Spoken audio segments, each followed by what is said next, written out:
And in this one, the alien aspect of the character is addressed, but you get to play the most human, the humanity of the character more than anybody else, I think. Do you find that interesting, or do you agree? I do agree, very much so. I think it's always been there, certainly in the comic books, it's always been there. It's just we have the opportunity to tell it in this movie. Nothing is taken for granted. Yes, there's an alien living on Earth. What does that mean?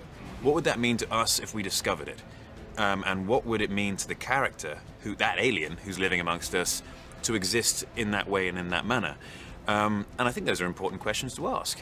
And so, aside from all the fantastical stuff that happens, all the superpowers, what really makes this interesting as a story is that we can associate with this alien because, yes, he's not subject to the human frailties of the flesh, but of the psyche, very much so.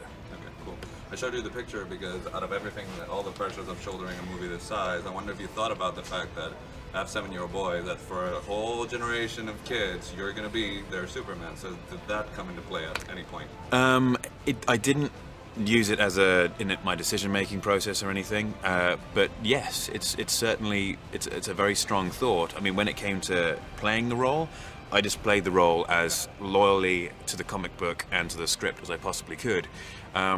After the fact, these things are very much considered, and you'll see, adults will see me and go, oh look, it's Henry Cavill, the guy who plays Superman. Kids won't see Henry Cavill, they'll see Superman.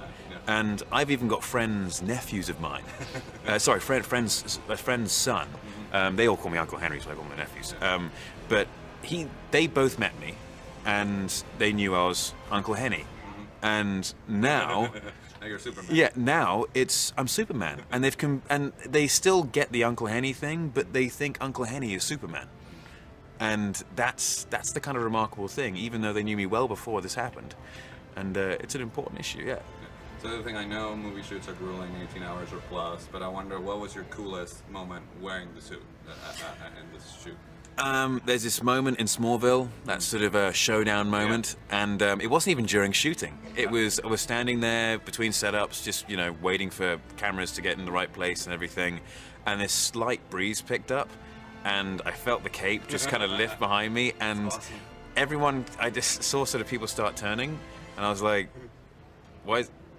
does it look as cool as I think it looks? And then someone just went, like that. I was like, okay, this is a pretty cool moment. Do you think that the fact that you had gone for the role before made you sort of be more relaxed and appreciate the whole process this time around? Yes, I think so, because once you've got something, you've gone for something and not got it, you don't fear not getting it as much, and so that won't affect your performance. And yeah, so I think it made a big difference. So I know between you finished shooting and you were in Puerto Rico a little bit relaxing, so what's your favorite memory of your time there? Because that's our market. In Puerto Rico? Yeah. Favorite memory of Puerto Rico? You know what? I just love the heat out there. I know a lot of people don't like the heat. Yeah, like it, I love it, but at nighttime you can sit outside and it's not quite the same temperature of the day, but it's warm, and I love that. And I was sort of sitting on the beach and watching all the crabs do all their thing around the rocks, and that's the kind of stuff I love. Cool. The other thing is, we don't get to see it because he's just Clark, or Kal-El for most of the movie. But I don't think he'll be the bumbling Clark. I wonder what you think of the double identity, and how would you like to play out in maybe the next film?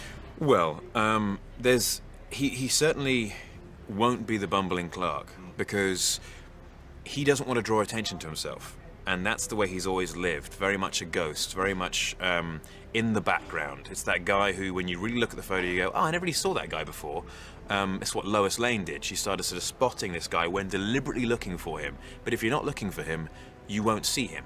And if you're a guy who's bumping into stuff and knocking things over and spilling coffee on yourself, all you're doing is drawing attention to yourself.